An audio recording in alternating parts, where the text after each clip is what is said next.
Hey everyone, welcome back to Beyond the Block, the tutorial-based Let's Play series where I show you all the fundamentals of Minecraft while also exploring deep into the Nether. That's right, folks. If you missed last episode, we have finally merged into the Nether, and we have got a lot of exploring to do because today if I can dodge these fireballs, it's going to be quite a bit of adventuring indeed. We have finally come to our very first Nether Fortress. And like I said, if you missed last episode, I'm going to show you exactly how we got there. We rode this little fella here. Hi. Yes, he is our Strider friend. We ended up embarking out on a little quest. Went all the way across all these lava fields here from really far out. Ended up finally finding this place here, which is a Nether Fortress. It's a little bit buried up in these netherrack walls, but it is absolutely time to dive in there, guys. Now, before we begin diving into the Nether Fortress here and exploring, I think I ought to explain why we're here in the first place. You see, we need 2 ingredients in order to progress to the end of the game, in order to fight the Ender Dragon, which is the biggest boss in the game. The first ingredient is blaze rods. The creature that was shooting the fireballs at me when we very first started the episode, that, my friends, was a blaze. Occasionally they will drop blaze rods, which is a requirement to make brewing stands, and it also will make eyes of ender, which is a requirement for crafting the end portal and completing the end portal. So, that right there is a wither skeleton. Wither skeletons are very dangerous as well. So wither skeletons are not your normal skeleton. They will charge you with a very large sword. They do a ton of damage. They're extremely tall as well. Very odd. They will put a wither effect on you, which does a damage over time and affects your stamina regeneration. So we need to be very careful of those guys. But back to my point here. The blaze rods are a necessity, like I said, for Brewing Stand and the Eyes of Ender. The second thing we need in order to complete the Brewing Stand is Nether Wart. So, hopefully we'll be able to find some of that, because it is in abundance usually in a Nether Fortress. You'll usually find a room with that. So, let us start out and get under the exploration. Now, I usually take these just like I take cave systems, and I will place my torches on the left-hand side so I know what hallway I've been down and how I can get back out of here. So let's slowly start working our way down here. Now, yes, you'll see the Nether Fortress do have loot in them as well. You will find a pretty good amount of chests throughout here, so awesome. We've got another saddle just in case we need to get another Strider. That's fantastic. I'm actually going to take this and see if I can hold on to that, because we actually need to bring a chest back to around our spawn location to start storing some of our nether goodies away. Chest number 2 here, not too far away. Alright, we've got a diamond. Excellent. We definitely needed that. And another saddle. Fantastic. We are on a good route now, guys. Let's keep it up. Alright, we have got a lot of winding hallways here. There we go. That is one of the things we're after, folks. That right there is Nether Wart. It is usually positioned at the bottom of one of these staircases, just like this. This is fantastic. So I'm going to go ahead and take all this stuff here, and you'll notice that it grows on top of soul sand. So we've got a good amount of soul sand saved up that I've taken back to the overworld, so we actually don't need to take this soul sand here. I'm going to go ahead and leave that there, but look there. Awesome Nether Wart, and we can regrow that and begin a small Nether Wart farm whenever we get back to base. So at the top of these stairs, because of the generation, it's pretty closed in here. You'll see that we've got a bunch of blocks that have filled in, but go ahead and get up here, because this is usually going to move on to a second portion of the fortress. So we've got some more loot here. Let's see what we've got inside of this chest, guys. Some iron and a gold chest plate, some golden horse armor. So we are filling up pretty quickly. I don't necessarily need all these blocks here. I think I'm going to go ahead and put most of this stuff back, but I don't think as well I'm going to take too many more sets of like horse armor and stuff, because we have tons of horse armor back at the base and we don't even have a horse yet, so there's really no point to keep stockpiling this stuff up and taking valuable inventory space. Alright, another chest. Let's see what we've got here. Alright, more saddles and another golden chest plate. I think this chest I'm actually just going to go ahead and leave here. I'm not going to take this one with us. I'm just going to keep moving on because those are things that aren't absolutely amazing. And we could always come back for it. At the ends of these hallways, I usually try to chip away a little bit of the outlying blocks that have filled in, because sometimes you'll get a connecting corridor in here. So it's just nice to kind of see if you've got any luck behind there. You might actually luck out. Ooh, I hear a blaze. That is one of the things we need soon. Now these areas, these fortresses also usually come with 1 or 2 blaze spawners in them, which is fantastic. So if you're not having any luck with them randomly generating throughout the fortress itself, oh my lord, a whole nother hallway of Nether Wart. You can actually just stick around one of those blaze spawners. There's our first target. And luckily, you will be able to find them pretty easily that way. But we're just going to go ahead and dodge these real quick. Now, you can take them out at range if need be, but you can also hit them with melee. Whenever we block with a shield, you'll notice that it's going to go ahead and absorb that, so it won't catch you on fire. These guys are kind of a nuisance. Ooh, there's a spawner right there, as a matter of fact. There we go. They're going to float around. They'll also float off and around some of the ledges around here too, just like that. So you got to be careful, otherwise if you kill them, the loot might just fall right off anyway. And fortunately, he's going to just be a pain in the butt, so I'm just going to finish him off, let the items drop. But now that we've got our spawner here, I'm going to go ahead and work my way over, and yes, now we can get this guy here. Oh my gosh. We are just not lucking out with this. They seem to be finding every single possible escape route. Let's see if we can get this guy, guys. Alright, I'm going to take a swipe here, block, and finish him off. Alright. Now then, you not only have ranged attacks with the fireballs, they also have a melee attack. So, just like that. So do not feel like that you're going to be invincible up against these guys. You'll need to still take caution whenever you're getting up in melee range as well. Woo! I ate my golden apple to save my life there. I was getting very dangerously close to dying. This is super, super dangerous, guys. Be careful. Alright, we're going to put out some of these fires. We're going to finish these guys off. Keep your shield at the ready. Alright, we've got lots of kills. I think we've got a pretty good amount of these. I'm going to get out of here for just a second and recover.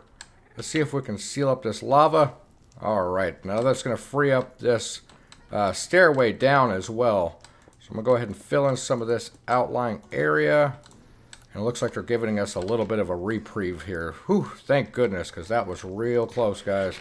I should have had my golden apple on my bar at the ready the whole time.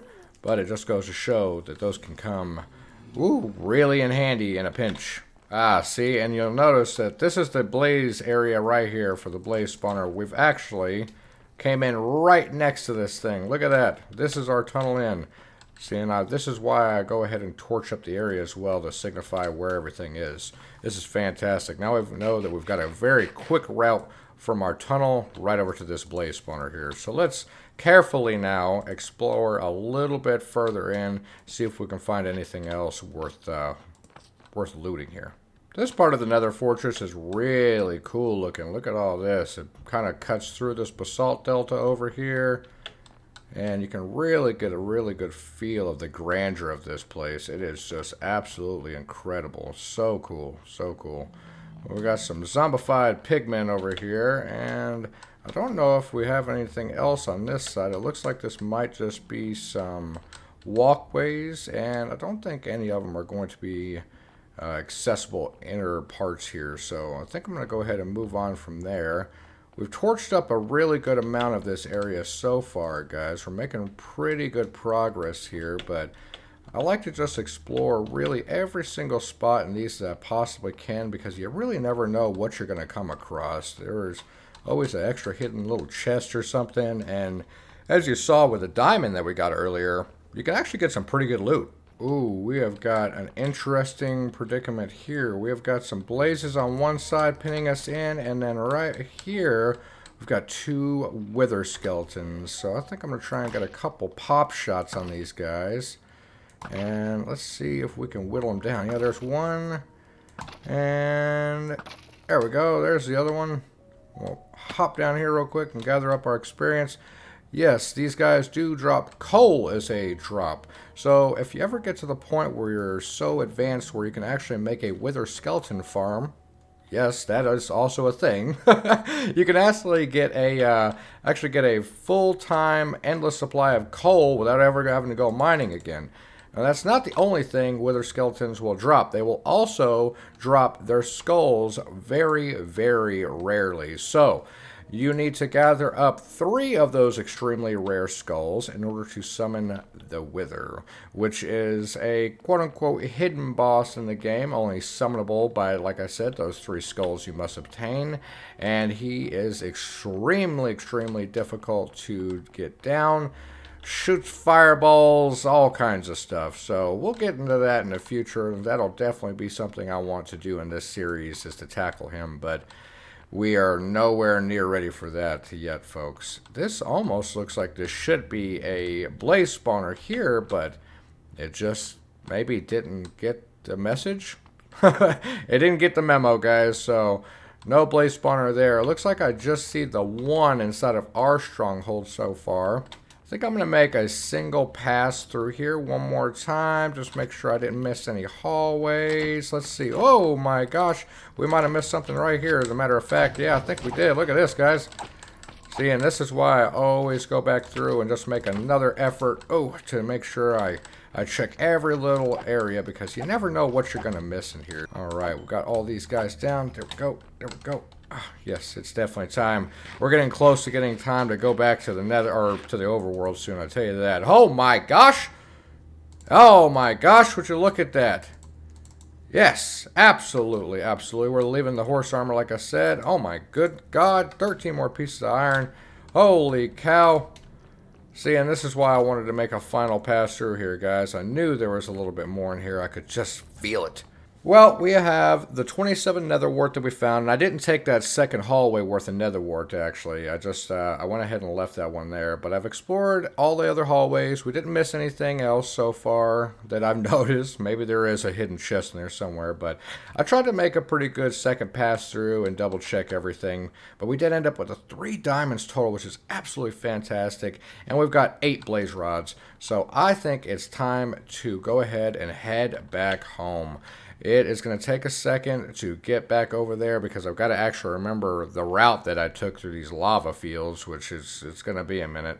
So I'm going to work my way back home, and I will catch up with you guys as soon as we get back over there, because now that we've got our Nether Wart and we've got our blaze rods, we can actually make a brewing stand. So I cannot wait to get back home, make that, and show you guys exactly how we can do some brewing for the first time ever.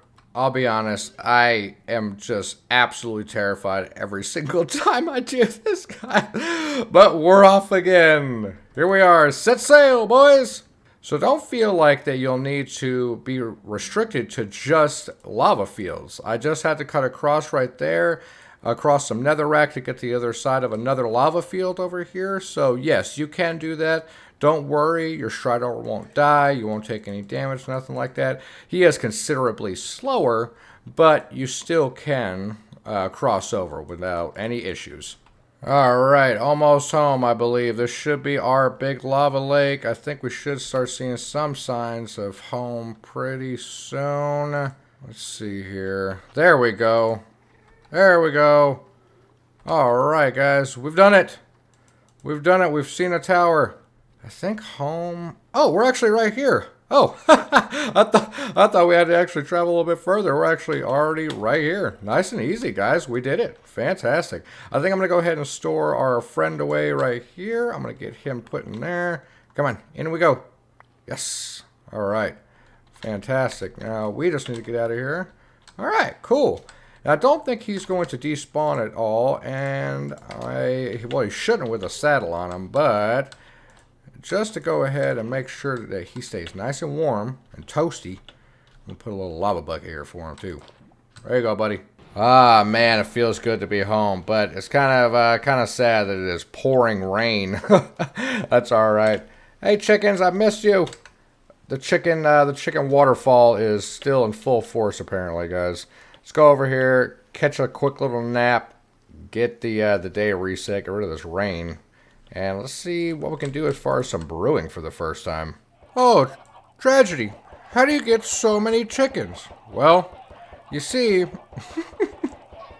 oh my god, guys, it's ridiculous. I need to replenish my food supplies, I noticed after our trip to the Nether, and holy cow, there's so many of them over here. I walked through there and there was just a bajillion eggs. I've really got to cull the herd here in a second, so we're gonna get in here and start cooking up a stack of this meat, and I'm gonna clear out this wheat real fast before we start doing all this brewing. Alright, the chicken is cooking up. I think I've got everything that we had in the Nether kind of haphazardly thrown into this chest here. So at least we've got everything kind of sectioned off together. Now I'm going to go ahead and grab 3 pieces of blackstone, which a lot of people aren't aware that you can actually craft a brewing stand with blackstone. You don't necessarily need cobblestone, but you can sub that out as well if you don't have the blackstone. So 3 pieces of blackstone and 3 pieces of cobble, 1 blaze rod is going to get you your very first brewing stand. So you can lay it anywhere you'd like, and for just the beginning here, before we get an area devoted to brewing, I'm just going to set it right here so we can demonstrate exactly how this works. And we're going to run over here and grab a couple more necessities. So I've got everything here that we're going to need for our little brewing experiment. So let's go in here first off to the crafting bench, and we're going to make some bottles. So in order to make some bottles, you're just going to put 3 pieces of glass in there like such. Grab you a couple bottles out of there, and they do come in sets of 3, which is good because that's exactly what is going to fit inside of the brewing stand over here. And you see I went ahead and got a little pool of water here for us. And actually, let me go ahead and grab out, I think I put the cauldron, there we go, right there. And I'll show you the cauldron as well. Let me get that thing filled up. Now, you can go ahead and use a cauldron to fill up your bottles if you'd like, but if you'll notice, as soon as you do 1 bottle, it's going to take away a use of that. So all you're going to get is 3 uses out of that cauldron before it is expended. However, if you just use a regular old pool of water, it's infinite. It will never go down.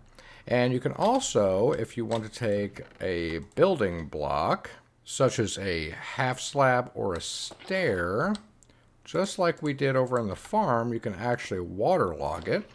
And that small portion right there will still allow you to get water bottles out of it. And you can also, like I said, do the same exact thing. If you don't like that look, you can do a half slab, and that will work as well. Pretty much just looks like the pool, but you're just going to have like a very small little dip in the ground that you can step in. You'll see you pretty much bop right out of it every time you go by. But either way, whatever works for your world and whatever look you're going for. But the goal here is that we're going to go ahead and fill up those water bottles full of water. So let me go ahead and get over to the brewing stand now. So the brewing stand interface, you're going to see that we have a couple things here. This section is going to be the fuel area. And you're wondering, well, how do we get our fuel? Well, we have to break down one of our blaze rods here. Nice and simple. It's just a 1-to-2 ratio. So for every 1 blaze rod, you're going to get 2 pieces of blaze powder out of that, which is great. And you see we're going to unlock a couple more recipes. So now we can go ahead and put our blaze powder up there. That's going to fill up our fuel section, indicating that we've got plenty of fuel in there. We're going to put our water bottles, and then at the top here, we're going to put in a piece of Nether Wart. So it's going to go ahead and start the process. You'll see slowly going down here of converting these water bottles into awkward potions. There we are. Awkward potions. Now, awkward potions is going to be your baseline for all of your actual potions in the game. You always have to make an awkward potion. There is only 1 potion in the entire game that does not require you to have an awkward potion as your base. And we'll get into that soon enough. However, the awkward potion is your best friend. So remember, start off with water bottles, use your Nether Wart, and then convert them into awkward potions. Now we've got some options. This is just our baseline catalyst that we need here. So now we can go ahead and add something else to the mix. So I'm going to add a piece of magma cream. And if you remember when I was in the Nether, I spoke about this. This is going to yield us potions of fire resistance. Well, I was brewing away watching the little particle effects, and you'll see, you can hear it that it's done now, but I've got some friends I've got to deal with. So let me go over here real quick and deal with these guys. Be right back. Ah, get away from me. You're ruining my video. Yep, I'm good. Let's go back to brewing. Anyway, guys, pardon the interruption, but you'll see there, like I said, we've got some particle effects going on at the brewing stand, indicating that we've got something in there. And now we've finally got our very first potions of fire resistance. But, however, don't mess with it quite yet, guys, because we have a couple options over here. We can actually go grab us a little bit of redstone and a little bit of gunpowder. So let me grab a piece of gunpowder and a piece of redstone. And I'm going to show you a couple things here. So if we put, with our already completed potions of fire resistance, some gunpowder, that's going to change it one more time. And there we are. Now we've got splash potions of fire resistance. So we can actually remove those now. And we've got a potion that will actually break whenever we throw it somewhere. So these are a little bit odd. Now, the pro to these is that you don't need to actually drink them like a normal potion. A normal potion is similar to eating chicken, just like I did right there. It takes a second to actually use the animation to eat the food, or, in this case, drink the potion. But you'll notice with a splash potion of fire resistance, we can throw it close to us, and it immediately breaks, no waiting whatsoever. And if we get into our inventory here, we remove our crafting grid, it's actually going to show us the time remaining on that. So we have 2 minutes and roughly 15 seconds remaining on that, out of the possible 3 minutes at the very max that we could have had on the potion to begin with. But you'll notice that it didn't give us a 3 minutes. It kind of cut off a little bit there. Well, the splash potions are dependent on the closeness or the vicinity to the actual effect that you are. So the closer you are to the splash effect, the longer of the duration that you'll get on that item. The best way, as odd as it is, to get the maximum effect is to face straight up, throw it in your face, and then you'll notice that we actually got the full 3-minute duration off of that. That's a little bit odd, but depending on your situation, a splash potion might be your ticket. Now I'm going to go ahead and craft up my next set of potions of fire resistance because we've used up a couple of those splash potions, and now I want to show you what we do if we use redstone as one of our catalysts. Alright, now that we've got our aqua potions, I'm going to throw my magma cream back in. And now that we've got our fire resistance potions again, it's time to add redstone and see what happens. Alright, and now with that you can see that we have potions of fire resistance with a much, much longer duration. They're still your normal type of potion where you actually have to drink it, like such. And whenever you drink that, with a splash potion it breaks the bottle, but whenever you drink a potion it actually retains the glass bottle for reuse. And you'll see that no matter what, we don't have to throw it up in the air or anything like that. We're always going to get the full max duration. The redstone ones are probably my favorite type of potion. I much prefer the longer duration, especially when I'm dealing with fire resistance, because primarily whenever I'm going to be drinking one of these, I'm in the nether. And so that means I'm going to either be encountering lava or fire or something like that that I want to make sure that I'm staying away from. So these come in handy inside of the nether, let me tell you. So I'm going to brew up our last set of potions here, and I'm actually going to do a different type. I'm not going to do any more fire resistance potions. I want to show you guys another different type because there is a wide variety. And I'm actually going to go ahead and include a link in the description of the video that's going to lead to the official Minecraft Wiki. That's going to have a really great visual representation and a chart that you can follow if you want to get all the potions in the game, because there is a ton of them, from night vision to invisibility to fire resistance to strength to regeneration. The list goes on and on, guys. There is a really wide variety of different things that you can craft. So blaze rods, like I said before, will convert over into blaze powder. Now blaze powder is not only just a fuel for the brewing stand, but you can also put it as a ingredient in the potion making process. So we're going to go ahead and throw that blaze powder in there, and I'm going to show you what that does as well. All right, perfect. So you're going to see that now we've got potions of strength. And just like before, if I run over here real quick, I actually think I have a piece. Yeah, perfect, right there. And throw another piece of redstone into here. These are actually going to be converted into the same thing as the fire resistance potions. Instead of a base 3-minute duration, now we're going to get an 8-minute long duration whenever we add this redstone. Now, I've shown you 2 types of potions so far, and I want to show you the final potion that we can make. We've learned about extended duration potions, we've learned about splash potions, and now I want to show you about amplified potions. So I've crafted up a few more potions of strength, and down there in the tooltips, it says +3 attack damage. However, we have one more ingredient that we can add to the mix here finally, and that's glowstone. Glowstone is actually going to be the enhancement ingredient, so it's going to enhance the effects of this potion. So you'll notice it converted the strength 1 into now it is a strength 2. The duration is halved, so now it's only 1:30 instead of the original 3 minutes, but the attack damage has also doubled. So you get a +6 attack damage now instead of the +3. So that is really amazing. It is so... Are you kidding me? Are they in the chicken coop, you guys? Oh, Lord. I think it's a great opportunity to try out our new potions of strength. We just killed the group over here. There wasn't even a bannerman in that one either. This guy is just... He's terrorizing our chickens. This is what he's doing. Okay, let's just go deal with him, guys. Let's go deal with him. Let's try out our new potion. Let's see how many hits it takes with a diamond sword against these guys whenever you drink a strength 2 potion. Come here, you. Ah, now we're suffering casualties. I can't get to them. All right, we got him down. Oh, there's another one in here. He's shooting the chickens. Get out of here. Oh, my God. Don't worry, boys. Crisis averted. We're out of here. Well, that was, we made pretty quick work of that guy over there with the strength 2 on there. But it's really nice. As you can tell, well, maybe you couldn't tell during all the chaos there with the chicken screaming. Boom, there we go. Clear all the effects.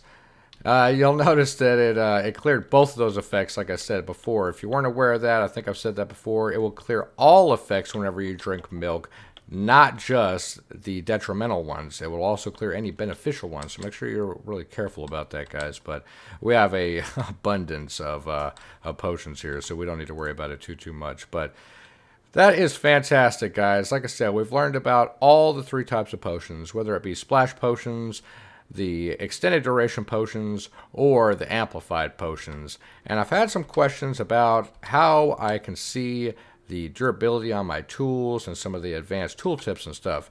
Well, that's real simple, guys. If you're playing on Java, just hold down your F3 button, hit H, and you're going to see that that's going to do the advanced tooltips are hidden. So if I go back down here now, everything's a little bit more simplified. You can still tell what everything is by all means. However, there's not as much detail into it. So if we go back to F3, H again, advanced tooltips are shown. That's going to go ahead and give us our tags, all of our codes, all of our durability on items, everything that's going to be much more detailed. So if that's something you want, by all means, hit the F3 and H button to turn that on. I can't live without it, especially with the durability on your tools and stuff. I just think it is absolutely a necessity. Now, one final word of advice before we take off for the day is that make sure you replenish your Nether Wart stores.